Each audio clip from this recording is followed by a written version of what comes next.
Today I'm going to teach you how to highlight text in Microsoft Teams. This is a great way to draw attention to important information in your messages, making key points stand out in conversations with your team. First, let's start by typing your message in the text field. Go ahead and type anything you want to highlight. This could be an important deadline, a key action item, or any information you want to emphasize for your teammates. Once you've typed your message, don't hit send just yet. Next, you'll need to access the formatting options. Look for the plus icon located near the text field and click on it. From the menu that appears, select Show Formatting Options.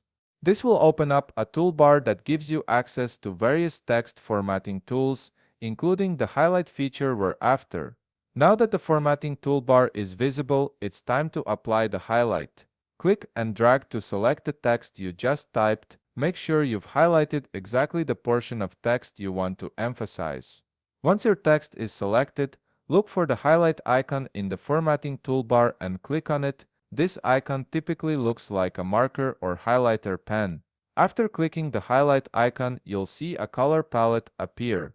This is where you can choose which color will be used to highlight your text. Select the color that best fits your needs. You might want to use different colors for different types of information. For example, yellow for important deadlines or green for completed tasks. Choose the color that makes sense for your message. Once you've selected your highlight color, you'll see it applied to your text immediately. Take a moment to review your message and make sure everything looks the way you want it to.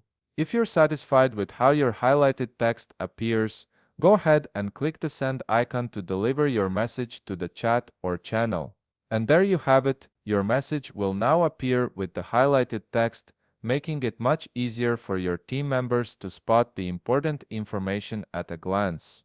If you found this video helpful, please leave a like, subscribe, and see you in the next video.